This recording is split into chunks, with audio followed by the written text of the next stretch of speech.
Hello, this is S.K. Williams, and this is the first ever Christmas address for Orthodox Christmas I have issued for this channel, which is still new and has very few viewers. I'm not going to make a long and elaborate address as a result. I did not make a long and elaborate address on my old channel either, because it is under heavy scrutiny from Al Gore and his rhythm, and I'm not going to get many views on it either. But I will mark the occasion. I will mark the occasion by pointing out that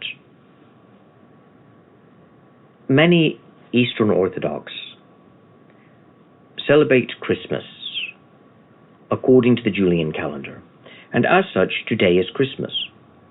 And I am late putting this up. It probably should have gone up in the morning, but I had cared for my mother over Gregorian Christmas, the Western Christmas.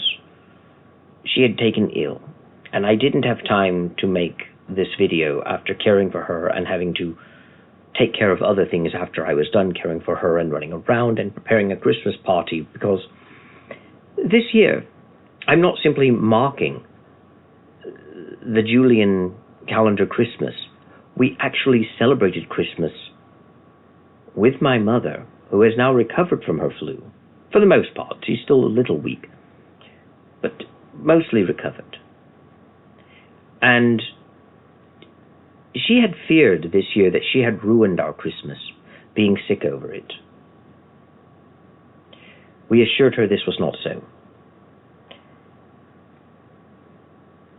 And when the day came, we had a nice Christmas party on Christmas Eve. I wanted to hold it on Christmas Day, but too many people work and they don't get off for Orthodox Christmas, obviously. But we held it when people could come, on Christmas Eve, according to the Julian calendar, here at this house where I'm recording. And it was a lovely time, and we had a gift exchange. We had a nice dinner. And she did not ruin Christmas after all, because there is a spare Christmas, you could say. And very much is the message of Christmas like this. For man was created in God's image to reflect God's glory in creation. And man fell, corrupting that image, but not destroying it. Man was given a chance to the full glory of God and squandered it. All seemed lost, and man was given over to the control of demons. And yet, a spare came along to save us, a new Adam, in the person of Jesus the Christ, who lived the life of man, seeing his broken and fallen state and making it his own, though free from sin, and dying a cruel death, the death of a criminal, paying for sins he did not do, for crimes he did not commit, only to vanquish death, conquering it, and rising again, bringing us new life and a new creation.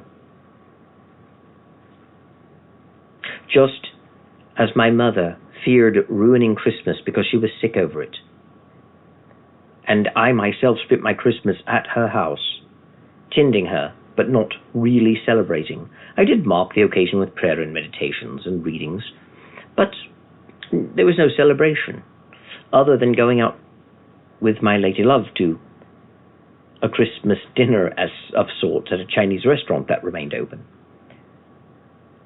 We did a small gift exchange of cheap items, stocking stuffers, but very few people came over that would risk getting them sick as well. Even my dear love was kept at the other side of the room. We did little to celebrate Christmas this year, but we did celebrate it in our own way after the fact. For even though all seemed lost to my mother, for Christmas came and went while she sat in a reclining chair or lay in a bed, sick, coughing, weaving, difficulty breathing, draining the life out of the holiday, she thought. A new chance was provided by God, centuries ago planned, for the divergence of the calendars allowed us to not simply delay the festivities of Christmas, not simply to say, granted, Christmas came and went, you missed it, but here's a make-up party after Christmas. But on Christmas Day, we celebrate it, or rather on Christmas Eve.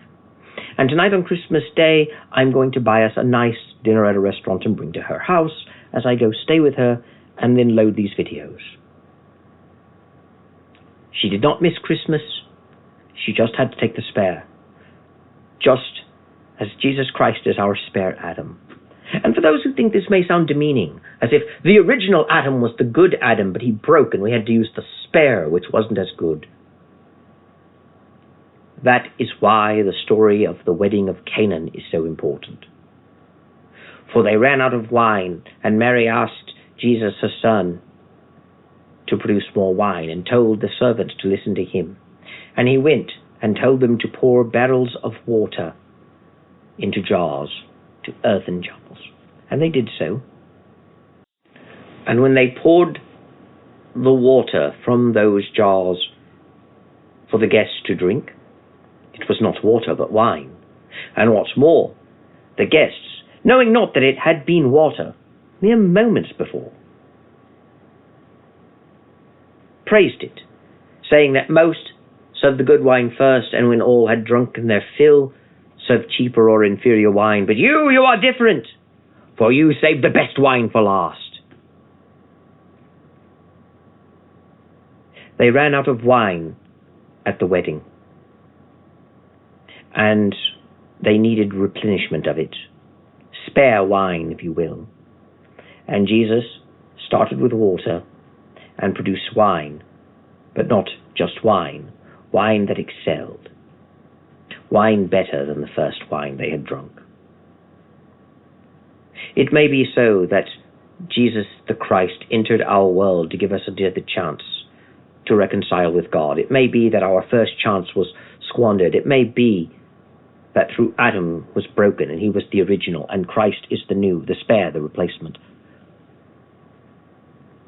But he is one of those rare occasions where the original is not better, the replacement is, and it far surpasses the original.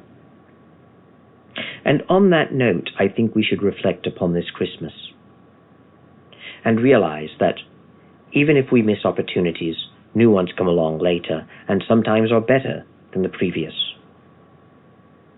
Sometimes the new holiday or the new wine or the new man may be better than the former.